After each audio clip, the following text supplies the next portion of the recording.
Welcome, friends, to episode 62. At the end of our previous episode, I had mentioned that the next one coming may end up being a bit of a train wreck, so choo choo, mother effers. Tonight, we're going to try to make the cupboard under the stairs.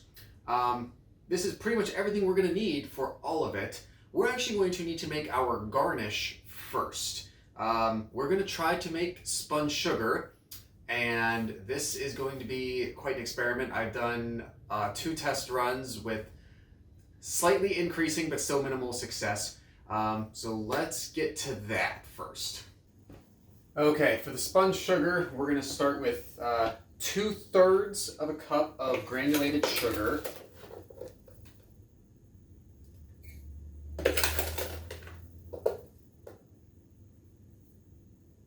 To that, we are going to add a tablespoon and a bit of water. Before we do that, shake out your pan and make sure that your sugar is pretty level.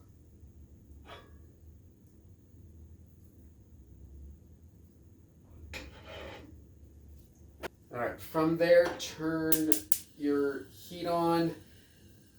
Kind of varies. Honestly, I think with your stove, I've had to do this on like medium low. You want to stir softly until the sugar dissolves as much as possible. The moment that it is all dissolved, and you want to heat it slowly, stop stirring. That's really the key that I found with my first 2 trials, because then it starts to crystallize if it still gets mixed while it's heated past a certain point. So, good luck with that.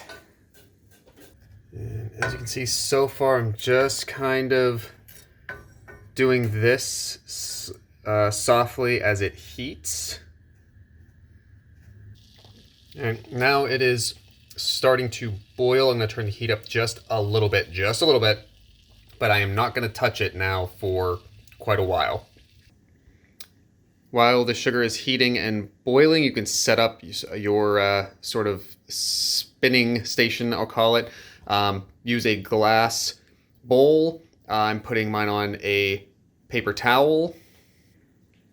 Then I'm putting down some hand towels, and then some baking sheets like this. The idea is to protect your counter and just put down things to catch anything that goes flying around, and you'll see why in a little bit.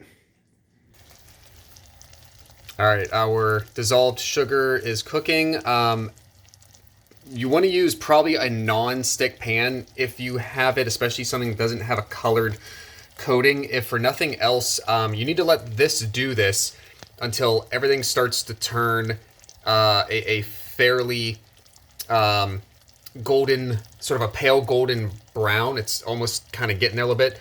You can give it a little shake like that as it goes, if you think you need to even things out, but definitely do not stir, and just keep an eye on it and until it turns that pale color. All right.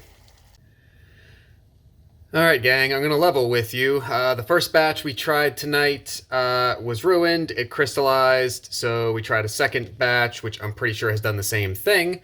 But if you were to get it to work, it would be about this color here, if you can see that clearly, hopefully. If that works, somehow you're going to remove it from heat, and then we're going to see what might be usable in this. It might be nothing, but we'll see what happens. All right, if this is usable whatsoever, we're just gonna dip our fork in and see if it will take whatsoever.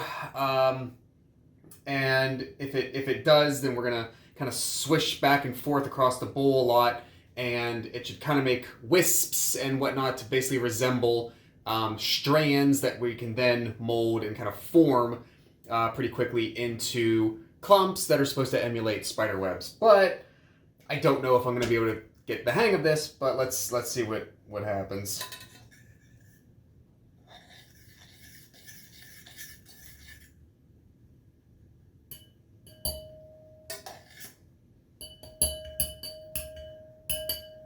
Nope. Despite our best efforts and a little bit of success last night with some of the test runs, just not going to happen this time.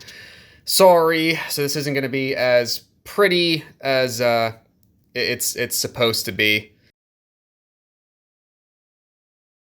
But at the least, we get to make a drink.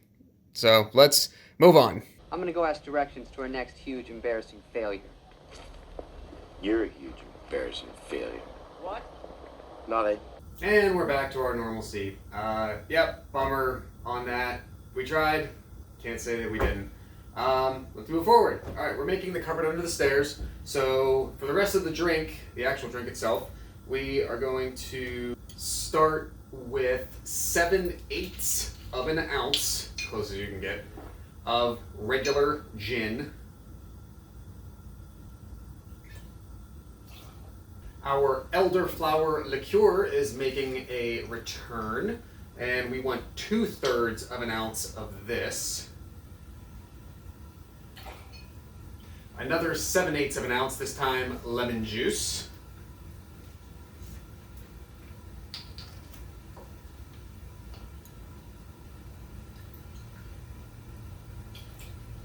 And then shake it all about.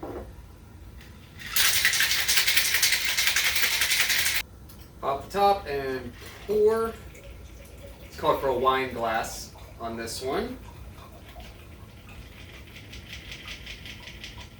The book both says to top with Prosecco, but then actually calls for a particular measure of it, 2 3/5 of an ounce. So we're going to try that.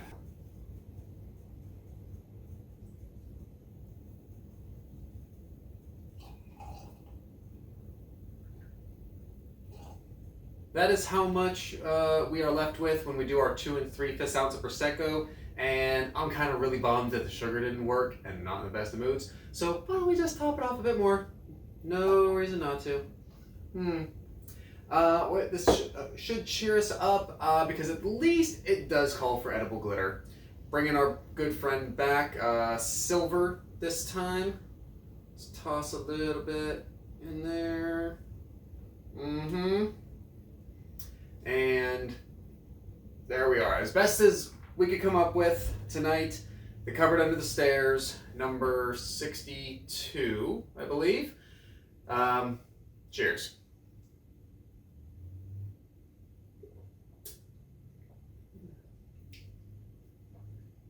Pretty good. 2 or 3 more of these should make me feel better. Have a good night. See you next time.